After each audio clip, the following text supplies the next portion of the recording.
ஓம் ஸ்ரீராம ராம ராமேதி ரமே ராமே மனோரமே சகசிரநாம தத்துல்யம் ஸ்ரீராம நாம வராணனே. உலகம் யாவையும் தாமுழா வாக்கலும் நிலைபெறுத்தலும் நீக்கலும் நீங்களா அழகிலா விளையாட்டுடையார் அவர் தலைவர் அன்னவர் கேசரன் நாங்களே. எத்திர எத்திர ரகுநாத கீர்த்தனம் தத்திர தத்திர கிருத்தமாஸ்தகாஞ்சலிம் வாஷ்பவாரி பரிபூர்ணலோச்சனம் மாருதிம் நமது ராட்சசாந்தகம். அஞ்சிலே ஒன்று பெற்றான் அஞ்சிலே ஒன்றை தாவி அஞ்சிலே ஒன்று ஆறாக ஆரியர்க்காக ஏகி அஞ்சிலே ஒன்று பெற்ற அணங்கை கண்டு அயலாரூரில் அஞ்சிலே ஒன்றை வைத்தான் அவன் எம்மை அழித்துக் காப்பான். இன்னைக்கு நம்ம கம்பராமாயணத்துல பாலகாண்டத்துல தாடகை வதை படலத்துல 36வது பாடல் பார்க்க போறோம். அண்ணல் முனிவர்க்கு அது கருத்தெனினும் ஆவி உண் என வடிக்கணை தொடுக்கிலன் உயிர்க்கே துண்ணெனும் வினைத்தொழில் தொடங்கி உழலேனும் பெண் என மனத்திடை பெருந்தகை நினைந்தான். இதுதான் பாட்டு. இப்ப பதம் பிரிச்சு பொருள் பார்க்கலாம். அண்ணல் முனிவருக்கு, பெருமை பொருந்திய விஸ்வாமித்திர முனிவனுக்கு அது கருத்து எனினும் அந்த அரக்கியை கொல்வதுதான் கருத்து என்றாலும் ஆவி உண் என வடிக்கணை தொடுக்கிலன் அவள் உயிரை உண்டு வா என்று கூறிய அம்பை ராமன் விடவில்லை. உயிர்க்கே துண் எனும் உயிர்கள் எல்லாம் நடுங்கி அஞ்சுமாறு வினைத்தொழில் அப்பேற்பட்ட செய்கையை தொடங்கி உழலேனும் கெட்ட செயலை தொடங்கியுள்ளாள் என்றாலும் பெருந்தகை பெண் என மனத்திடை நினைந்தான். பெருந்தகைமை உடைய ராமன் அவள் பெண்ணாயிற்றே என்று மனத்தில் எண்ணலானான். இப்ப நம்ம இந்த பாட்டுல இருக்கக்கூடிய நயங்களை பார்க்கலாம். இதுல விஸ்வாமித்திரருக்கு என்ன அடை கொடுக்கிறாரு கம்பர்? அண்ணல் முனிவருக்கு அப்படின்னு. அண்ணல் அப்படிங்கிற சொல்லுக்கே நிறைய பொருள் இருக்கு. அதாவது பெருமை, தலைமை, தலைவன், கடவுள், அரசன், இந்த மாதிரி புத்தன், அப்புறம் சிவன், அருகன், அண்ணன், நம்ம மூத்தவன் அண்ணன் அப்படிங்கிறப்போ இத்தனை பொருள் இருக்கு. இதுக்கான வேர் சொல்லே அண் அப்படிங்கிற சொல் தான். அண் அப்படின்னாலே நெருப்புன்னு அர்த்தம். அதனாலதான் அண்ணாமலை, திருவண்ணாமலை அப்படின்னு சொல்றோம்ல. இது எல்லாமே அண்ணுங்கிற வேர் சொல்ல இருந்து வந்தது. இந்த இடத்துல எப்பேற்பட்ட விஸ்வாமித்திரன் அப்படின்னா இந்த இடத்துல பெருமைங்கிற பொருள்ல வருது. பெருமை பொருந்திய விஸ்வாமித்திரன் அப்படின்னு சொல்ல வர்றாரு. அப்பேற்பட்ட முனிவருக்கு அது கருத்தெனினும், அந்த இடத்துல அதுன்னா எது? இந்த இடத்துல தாடகையை கொல்வதுதான் விஸ்வாமித்திரருடைய நோக்கம். அதைத்தான் இங்க அது அப்படின்னு குறிப்பிடுறாரு. அதே மாதிரி ராமருக்கு என்ன அடை கொடுக்கிறாரு? பெருந்தகை நினைந்தான் அப்படின்னு. பெருந்தகை, பெருமை கூட்டல் தகைமை.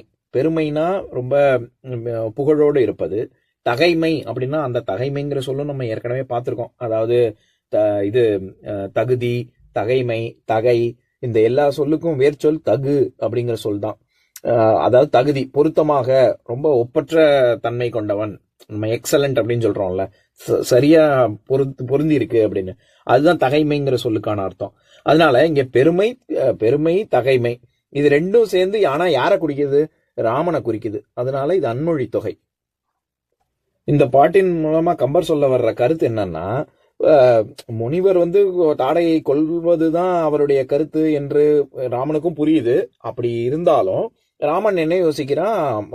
அடடா, இப்பேற்பட்ட கொடிய விஷயங்கள் செய்வதாக இருந்தாலும் அதற்கு அவளை கொல்வதுதான் தகுதியானதாக இருந்தாலும் அவள் ஒரு பெண்ணை நான் எப்படி கொல்றது அப்படின்னு மனசுல நினைச்சார் ராமர். இதுல உயிர்க்கே துண் எனும் வினைத்தொழில் தொடங்கி உழலேனும் அப்படின்னு வர்ற இடத்துல உயிர்க்கே துண் எனும், துண் அப்படின்னாலே அது ரொம்ப நடுங்கக்கூடிய நடுக்கத்தை குறிக்கும். அதாவது அப்படியே உயிர் நடுங்கக்கூடிய அளவுக்கு மோசமான கெட்ட விஷயங்கள் தாடகை செய்வாள் அப்படிங்கறதான் வினைத்தொழில். அப்பேற்பட்ட வினைத்தொழில் தொடங்கி உழலேனும் அப்படின்னு வந்திருக்கு. தொடங்கி உள்ளாள் என்றாலும் அப்படிங்கறத சேர்த்து சொல்லும் பொழுது தொடங்கி உழலேனும் அப்படின்னு வருது அப்படின்னு சொல்ல வர்றார். இப்ப நான் பாட்டை இன்னொரு தடவை படிக்கிறேன், கேளுங்க. அண்ணல் முனிவருக்கு அது கருத்தெனினும் ஆவி உண் என வடிக்கணை தொடுக்கிலன் உயிர்க்கே துண்ணெனும் வினைத்தொழில் தொடங்கியுழலேனும் பெண் என மனத்திடை பெருந்தகை நினைந்தான். இன்னொரு நாள் இன்னொரு பாட்டு பார்க்கலாம். ஓம் சாந்தாகாரம் புஜகசயனம் பத்மநாபம் சுரேஷம் விஸ்வாதாரம் ககனசத்ரசம் மேகவர்ணம் சுபாங்கம் லக்ஷ்மீகாந்தம் கமலநயனம் யோகி ஹிருத்யானகம்யம் வந்தே விஷ்ணும் பவபயஹரம் சர்வலோகைகநாதம். உம்பரோடு இம்பர்காரும் உலகம் ஓர் ஏழும் ஏழும் எம்பெருமான் என்று ஏத்தி இறைஞ்சி நின்று ஏவல் செய்ய தம்பியரோடும் தானும் தருமமும் தரணி காத்தான் அம்பரத்து அனந்தர் நீங்கி அயோத்தியில் வந்த வள்ளல். ஓம் பூர்ணமதః பூர்ணமிதம் பூர்ணாத் பூர்ணமுதஸ்யதே पूर्णस्य पूर्णमादाय पूर्णमेवावशिष्यते। ओम शांति शांति शांतिः। ओम सर्वेषां स्वस्तिर्भवतु, सर्वेषां शान्तिर्भवतु, सर्वेषां पूर्णं भवतु, सर्वेषां मङ्गलं भवतु। ओम शांति शांति शांतिः।